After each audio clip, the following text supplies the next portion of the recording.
Pergunta rápida aí pra você. Por que os negros estão entre os mais pobres do Brasil? Você já parou pra pensar nisso? Existem muitos mitos e tem ainda hoje, em 2020, gente que acha que isso é preguiça. Mas olha só, spoiler da nossa conversa de hoje, já te aviso, não tem nada a ver com essa história de mérito, não gosto das aspas flutuantes, mas elas vão rolar aqui porque de mérito não tem nada. Então não feche esse vídeo, seja você branca, negra, parda, indígena, asiática, tá? Porque eu trouxe uma senhora especialista para falar sobre racismo e educação financeira. Sabe quem é? A Gabriela Mendes Chaves. E pera, porque eu vou até ler o currículo dela, porque é um negócio assim surreal, tá? Ela é economista formada pela PUC São Paulo, mestre em Economia Política Mundial pela Universidade Federal do ABC, fundadora e CEO da No Front Empoderamento Financeiro, voltado para a comunidade negra e da periferia, colunista do UOL Economia e pesquisadora do Núcleo de Estudos Afro-Americanos nas áreas de gênero, raça e trabalho. E fica com a gente até o final, porque você vai aprender um monte e também vai ver como é que você pode apoiar na luta antirracista.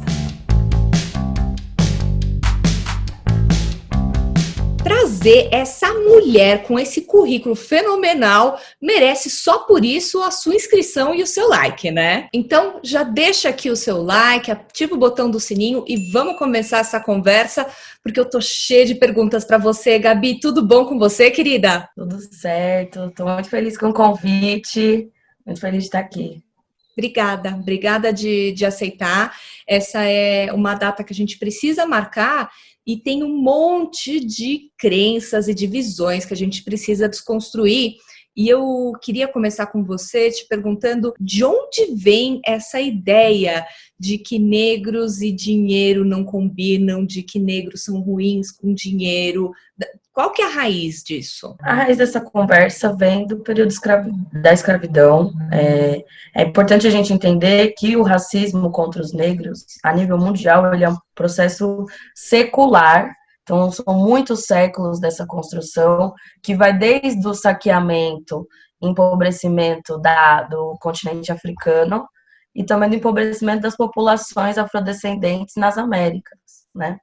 Então, é importante a gente entender que pré-colonização, a história ela é outra. A gente tem Mansa Musa, Sudiata Keita, a gente tem nomes no continente africano que vão contar para a gente uma outra história, que não é uma história de pobreza e de imiseração, mas sim uma história de muita abundância e riqueza. Então, é importante a gente entender que essa associação que a gente faz entre negritude e pobreza, sobretudo no caso brasileiro, está relacionado ao processo de formação desse país, né, que trouxe a mão de obra negra para cá sem nenhuma infraestrutura e realizou um processo de abolição da escravatura sem qualquer reparação histórica. E é por isso que a gente tem essa associação hoje, né? E como é que isso impacta os negros e a sociedade como um todo? É fundamental a gente entender a dimensão estrutural do racismo, ela vai fazer com que ele se apresente de forma generalizada em muitos aspectos da sociedade. A gente tem um aspecto cultural. Se você liga a televisão no Brasil, parece que você está na Suécia, com pessoas brancas e loiras. Agora a gente tem essa discussão da representatividade mudando um pouco, mas é uma representatividade que ainda tem uma série de problemas na esfera política, por exemplo. A gente nunca teve uma mulher negra presidente nesse país. Quando a gente olha para o Congresso, também a situação é muito triste. E aí eu acho que a questão econômica, ela acaba mostrando para a gente o porquê que a gente tem esse problema de representação tão grande. Se você olha para os mercados financeiros, para quem é o perfil de pessoa que está conseguindo acessar, existe aí uma desigualdade muito grande, e é uma desigualdade que começa na renda. Pessoas negras ganham sistematicamente menos do que pessoas brancas, tendo a mesma qualificação profissional, tendo a mesma experiência e no mesmo cargo. Isso aconteceu comigo na prática, assim, não foi nenhuma história que eu ouvi falar, uma estatística que eu li. Isso aconteceu comigo quando eu estava no mercado de trabalho. Então, são muitos fatores que fazem essa manutenção de uma sociedade racista, e isso é um malefício para toda a sociedade, porque, enfim, já é comprovado cientificamente que as teses de diferentes raças entre as pessoas não existem, né? Isso tudo é uma construção do racismo científico do começo do século XX, que se dedicou muito a tentar provar a existência de diferentes raças, mas cientificamente isso já é comprovado que não existe. Na prática, o que o racismo faz? Ele gera grandes ineficiências, né, em toda a sociedade. Então, a gente não consegue discutir a desigualdade brasileira sem discutir o racismo. A gente não consegue discutir, por exemplo, a situação das favelas, da segurança pública, sem discutir o racismo, porque o racismo é o fator que estrutura essas problemáticas no nosso país. E é importante a gente falar, né, que o racismo ele não é um problema somente de pessoas negras, né? Na medida em que o racismo se torna estrutural e ele molda uma série de aspectos da nossa sociedade, ele vai atingir também pessoas brancas pobres. Eu gosto muito de uma fala da Angela Davis, que vai trazer. Então, peraí, quando o sistema carcerário ele se estrutura de forma racista, ele vai... isso cria uma certa legitimidade para que esse sistema saia fazendo coisas que seriam inadmissíveis se não fosse o racismo naturalizando e tornando essas coisas ok. Mas deixa eu te fazer aqui uma questão que eu vejo muito quando a gente começa a discutir o racismo estrutural. Sempre vai ter aquela pessoa que vai levantar a mão e vai falar assim, não, mas você colocar cotas é você prejudicar o branco que é pobre e perdeu o acesso por não ser negro, por exemplo. Então, como é que a gente faz para mostrar para as pessoas onde é que está a raiz do problema nesse raciocínio? É importante a gente entender que problemas complexos não são resolvidos com soluções simples. As cotas raciais, elas vêm para tentar resolver parte do problema. O Racionais tem uma música que data do fim da década de 80, que ele fala assim, 60% dos negros sem antecedentes criminais já sofreram violência policial. A cada 4 mortos pela polícia, 3 são negros. Nas universidades paulistanas, menos de 3% das pessoas são negras. Aqui quem fala é Primo Preto, mais um sobrevivente. De todas essas estatísticas do fim da década de 90, a única estatística que mudou no Brasil é a estatística da universidade. E eu sou um exemplo disso. Então, eu consegui uma bolsa integral no curso de economia, através do ProUni, e esse é um fator que foi determinante na minha trajetória.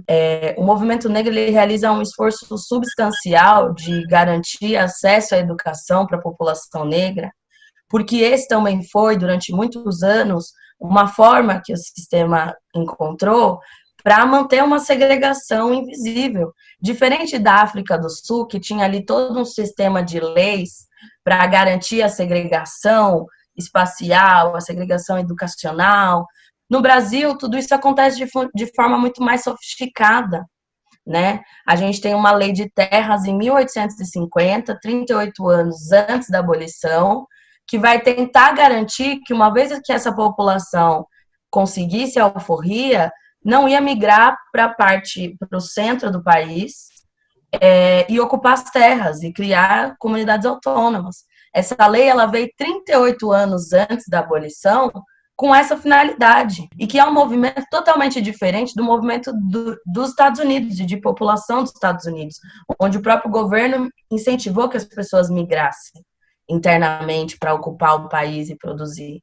Então, é importante a gente entender o quanto que isso vai colocar diferenças substanciais, inclusive entre uma pessoa branca na periferia e uma pessoa negra na periferia. O racismo do Brasil, ele ainda considera o fenótipo, né? É diferente da regra dos Estados Unidos, o critério de classificação racial dos Estados Unidos é outro. No caso brasileiro, a questão fenotípica, como você aparenta, como as pessoas te leem socialmente, tudo isso é extremamente determinante para uma série de acessos que você pode ter ou não dentro dessa sociedade. Então, quando a gente tem essa discussão, né, é importante a gente entender, as cotas, no caso das universidades públicas, elas são uma questão de justiça social. Como é que a universidade é pública e só atende a uma camada da sociedade, sendo que o imposto que mantém essa universidade é de todo mundo. Então, é importante, eu acho que, na verdade, esse debate da cotas ele já foi superado, sabe? A gente já tem o Tribunal Federal, todo mundo já falou que tem que falar, e se recusa a ver essa questão, as pessoas que se recusam a encarar a realidade, entendeu? O reitor da UFRJ tem entrevista onde ele afirma categoricamente que os cotistas têm um desempenho superior aos alunos regulares, né, nesse processo. Então, acho que todos esses argumentos eles já caíram por terra, mas a gente ainda tem um desafio muito grande que está ligado, né, a gente está num momento no Brasil que todo mundo entende a importância da luta antirracista, sobretudo a partir do que aconteceu nos Estados Unidos, mas as pessoas ainda não entenderam o que é o antirracismo na prática. Que vai muito mais de eu ter uma sensibilização nas redes sociais, envolve uma postura e uma mudança que também é estrutural. E me diz uma coisa que eu queria te perguntar, como é que esse racismo estrutural, ele impacta mulheres negras e pardas de uma forma diferente dos homens, isso até em termos econômicos? Conta aqui um pouco isso pra gente. Eu, como economista, né, eu estudo bastante essa questão da interação entre a questão racial e de gênero. No mercado de trabalho, sobretudo, esse dado ele é extremamente relevante para a gente entender. O desnível salarial que existe entre uma mulher negra e um homem branco, se a gente considera o mesmo grau de escolaridade, o mesmo tempo de experiência, é uma diferença salarial que chega até 60% em alguns lugares do nosso país. No caso brasileiro, é muito interessante a gente entender como que a questão racial e de gênero, ela vai se expressar, no caso das mulheres negras, numa demanda muito grande em relação ao cuidado. Desde a escravidão e do pós-escravidão, as mulheres negras têm a função de cuidar na sociedade brasileira. Seja como babás, sejam como empregadas domésticas, sejam como professoras, costureiras, lavadeiras, passadeiras, quituteiras. Esse lugar do cuidado da mulher na sociedade, e sobretudo da mulher negra, eu acho que ele é um fator importante para a gente pensar por que é tão difícil para as mulheres negras ter algum tipo de mobilidade social. Mobilidade social no Brasil é um negócio muito difícil. A gente teve, nos últimos anos, um aumento muito grande da escolaridade das mulheres negras, né? Mas o próprio mercado, ele ainda tem uma dificuldade muito grande de assimilar isso, né? E eu acho importante a gente entender o fundamento econômico do racismo. Tem muita gente que fala que o racismo não é lucrativo. Eu discordo dessa sentença. Eu acho que se não fosse lucrativo, não existiria racismo. Eu acho que o racismo, ele gera lucro na medida em que ele cria reservas de mercado, na medida em que ele cria feitiços, na medida em que ele consegue aí trabalhar esse público-alvo, esse público consumidor, e trabalhar também essa ideia de quem pode ter e quem não pode ter, esses feitiços todos. Eu acho que tudo isso torna o racismo extremamente lucrativo, e eu penso que se não fosse lucrativo, se desse prejuízo de fato, a coisa já seria outra há muito tempo, porque as empresas, enfim, elas têm uma racionalidade econômica, elas estão atrás do lucro. Agora elas estão percebendo que por conta da publicidade, da comunicação e da propaganda, elas estão perdendo dinheiro com racismo, né? E aí, são mudanças que são extremamente bem-vindas, mas a gente também não pode se esquecer que a gente tem problemas muito sérios. A questão do genocídio. O Rio de Janeiro, por exemplo, é um lugar que até hoje presenteia tiroteio a céu aberto. Pessoas negras são mortas na escola e a gente naturaliza tudo isso. A gente acha que tá ok. E aí, quando George Floyd morre lá nos Estados Unidos, a gente fica comovido. Mas espera aí, qual que é a comoção que a gente teve com a Agatha Santos e todas as crianças que foram baleadas no Rio de Janeiro? É uma comoção seletiva, né? É uma comoção seletiva. E é extremamente importante a ascensão da luta contra o racismo nos Estados Unidos. Eu acho que isso foi muito importante para as pessoas aqui no Brasil começarem a olhar para essa questão de uma outra forma. E é fundamental que a gente qualifique essa discussão, porque senão parece, Carol, que é uma questão estética, sabe? Eu falo muito no Front, autoestima não é sobre como eu me sinto com o meu cabelo, é sobre como eu me sinto capaz. Uhum. E sendo uma mulher negra, a sociedade o tempo todo vai falar que você não é capaz. E aí a autoestima é você conseguir saber exatamente qual que é a sua função, qual que é a sua tarefa, quem é você, e não se deixar desvalorizar. Porque você imagina, você faz a faculdade tudo certinho, você estuda na faculdade que eles pediram. Aí você vai e faz a pós-graduação do jeito que eles pediram. E quando você vai ver seu salário é a metade de uma pessoa que fez exatamente o que você fez? É desesperador, é revoltante e é algo que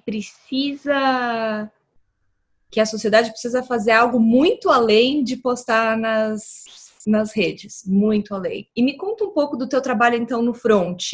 Como é que surgiu essa ideia e como é que é a tua atuação? A No Front nasceu em 2018, né? Eu descobri essa discriminação salarial comigo em 2017. E foi um momento muito chocante para mim. Eu já vinha refletindo sobre como democratizar e compartilhar as coisas que eu aprendia dentro do mercado financeiro com as pessoas à minha volta. Isso já era uma questão para mim, porque quando eu estava no centro, na Faria Lima, na Paulista, eu almoçava com pessoas que falavam de investimento, que falavam sobre os rendimentos que elas estavam ganhando nos investimentos, que falavam sobre os planos dela, seja de viagem, de aquisição de imóvel. Elas falavam de planos de médio e longo prazo, e tudo isso me encantava muito, assim. E quando eu voltava para casa, no Taboão da Serra, eu via as pessoas extremamente endividadas, fazendo operações financeiras surreais, sem nenhum fundamento econômico, sem nenhuma noção. As pessoas se financiando pelo cheque especial, pelo cartão de crédito, por exemplo, com a negativação no nome como uma coisa assim que é parte da vida. É isso mesmo. E eu vi que esse treinamento, ele não existe na periferia. Porque no final do dia, Carol, você dá uma mesada para uma criança, é uma forma de treinar essa criança a entender que os recursos são finitos e que ela precisa se organizar ao longo do tempo. Exatamente. Só que uma criança de periferia não tem mesada. O dinheiro que ela tem acesso é um troco. Compra um refrigerante para mim e fica com troco. Esse é o dinheiro que uma criança na periferia vai ter acesso. E aí eu percebi que isso é um treinamento. As pessoas são treinadas para ter uma relação tranquila com o dinheiro, as pessoas são treinadas para conseguir ter uma visão de longo prazo. Mas no caso do Brasil e do negro brasileiro, como é que com genocídio você pensa em longo prazo? Você não sabe se você vai estar vivo amanhã? Para que você vai pensar daqui a 10 anos? Então, eu senti essa necessidade de compartilhar com as pessoas uma elaboração em torno da educação financeira e da economia que considerasse as nossas experiências, que são muito particulares, sabe? Por que a gente tem tanto fetiche com tênis? Por que a gente tem tanto fetiche com relógio?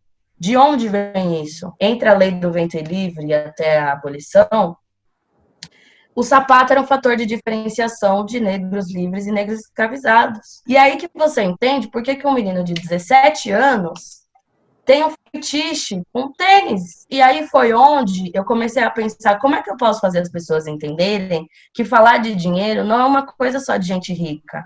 Inclusive, são as pessoas mais pobres que giram a economia desse país. Sim. É o camelô, é a diarista, é o dono de um supermercadinho pequeno, é a professora e é inclusive a dona de casa. Que faz um subsídio invisível que garante que o cara vai conseguir ir para o trabalho porque o negócio está todo funcionando ali em casa. Exatamente. E é um trabalho totalmente invisibilizado, totalmente desvalorizado, né? E a sociedade constrói uma percepção de que é um valor menor a dona de casa. Mas espera aí, se não tiver uma dona de casa, se não tiver alguém que cuide do lar, como é que seriam as crianças? Porque até hoje não inventaram forma de criar crianças em fábricas.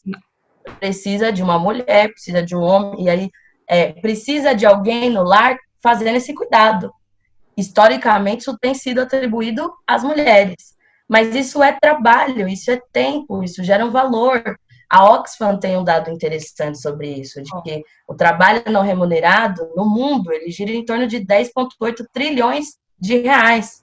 Isso é uma conta que eles fazem, tentando remunerar esse trabalho no salário mínimo do mínimo. Mas então, voltando à fundação da Nufront, eu comecei a ficar extremamente incomodada sobre como conseguir compartilhar com as pessoas todas essas reflexões e tudo que eu tinha aprendido nesses 5 anos que eu trabalhei no mercado financeiro. E comecei a pensar também, e aí conectou muito com uma outra parte muito importante da minha história, que é o rap. Né? Eu vou no show do Racionais desde que eu tinha 5 anos de idade. Foi quase que instintivo pensar na crítica que o Racionais faz ao racismo e à desigualdade brasileira e conseguir atrelar isso a uma discussão de economia popular, a uma discussão que vai ser entendida por um menino de 16 anos ou uma senhora de 68. E foi aí que eu desenvolvi essa metodologia. Hoje a gente já tem um time, uma equipe. Durante o primeiro ano, eu dei essas formações de forma itinerante, com parcerias, com coletivos, em vários lugares de São Paulo, Zona Norte, Zona Sul, Leste, Oeste. E aí a gente foi crescendo, as pessoas começaram a levar. Teve turmas que eu fiz a avó, a filha e o neto. Que legal. Sabe? Começaram a entender o quanto que aquele conhecimento é valioso e o quanto que ele pode mudar a realidade, né? A educação financeira é capaz de transformar uma parte muito importante da nossa realidade, que é o poder viver e não só sobreviver. Poder comer o que você quiser, poder se vestir bem. E é uma coisa que tem muitos educadores financeiros e economistas que vêm de classes mais altas têm dificuldade de entender, né? Quando a pessoa sempre teve roupa nova, é fácil para ela falar para uma pessoa e comprar roupa no brechó. Agora, eu quero ver se você sempre usou roupa usada, se você não valoriza uma calça com etiqueta, sabe? Essa calça com etiqueta, ela tem um outro lugar emocionalmente. Sim. E aí, essa coisa que no Brasil, né? Assim, o Brasil não é a Europa. A gente tem uma realidade de pessoas desbancarizadas, a gente tem uma realidade de pessoas que ganham muito pouco. A Betina é uma exceção. Ela é 0,5%, nem 0,5%, né? Nem 0,5%. E o privilégio, ele fica escondido ali, é muito difícil, muitas vezes, para as betinas conseguirem reconhecer seus privilégios. Mas eu acho que isso é um dos primeiros passos para a gente começar a entender o tamanho das mudanças que precisam acontecer. Querida, para fechar hoje, deixa eu te fazer uma pergunta. Que conselho, que mensagem você passa para a mulher que está te assistindo, para a mulher negra que está numa posição, está num momento difícil hoje? Acredito em você, e por mais que isso possa parecer clichê, eu acredito muito que a história vai dar conta de provar o que é o certo e o que é o errado. Por mais que a gente esteja vivendo num momento histórico, onde ainda existe uma resistência muito grande em reconhecer o nosso valor na sociedade, em reconhecer o quanto a gente agrega na sociedade, o quanto que a gente é capaz de trazer uma visão única, que as próprias empresas não têm. Quando você coloca um monte de pessoa que tem a mesma vivência, vai ficar tudo homogêneo. Sim. Né? Então, por mais que a sociedade não te valorize agora, você precisa se valorizar.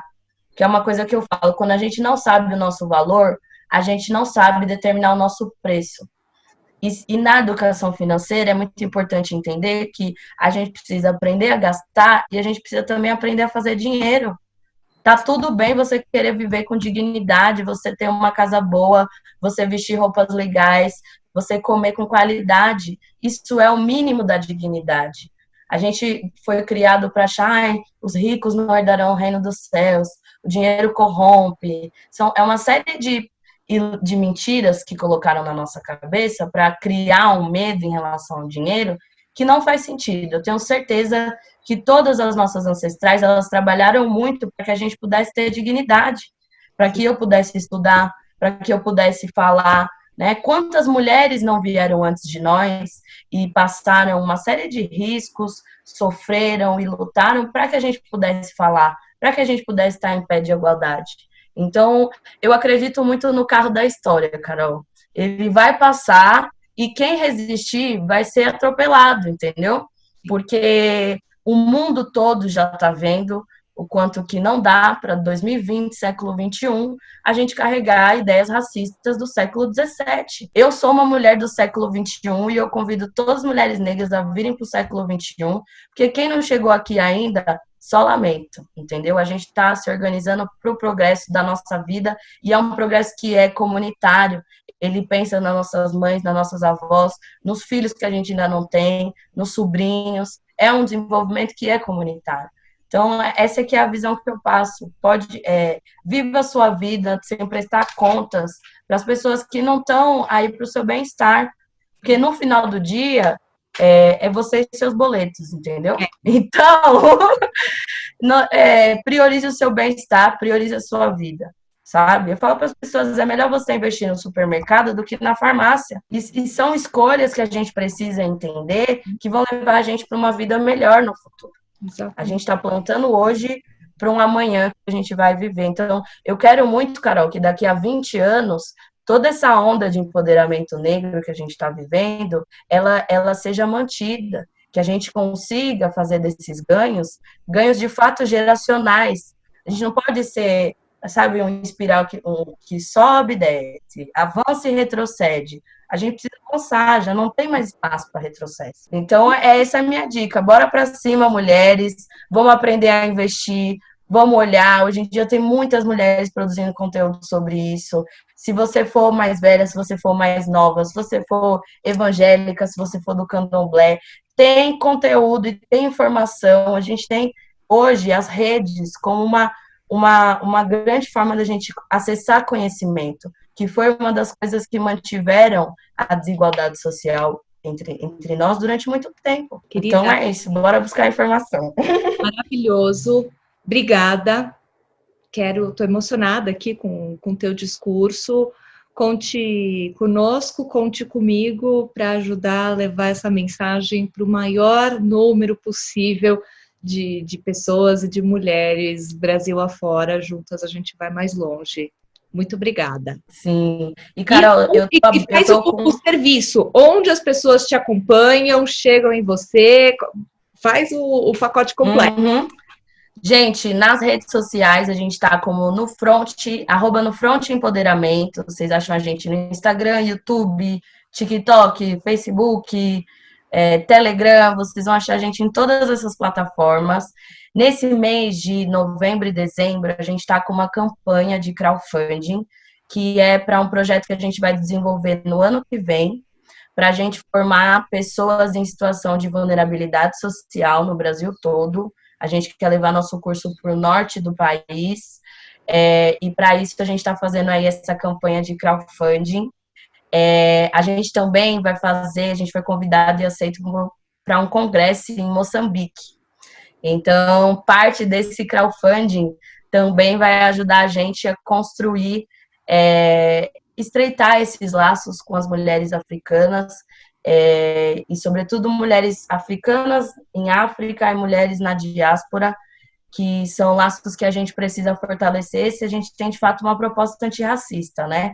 A gente tem um curso de educação financeira que vocês conseguem achar no nosso site, um curso super acessível, onde a gente discute muito mais que a educação financeira, porque a gente fala sobre essa questão da desigualdade racial no Brasil, sobre os gatilhos que a população negra tem, e como é que a gente pode trabalhar neles numa perspectiva não meritocrática, mas sim realista e que deixe a gente responsável e não culpado, porque chega de culpa, a culpa não leva a gente para lugar nenhum. Chega de culpa.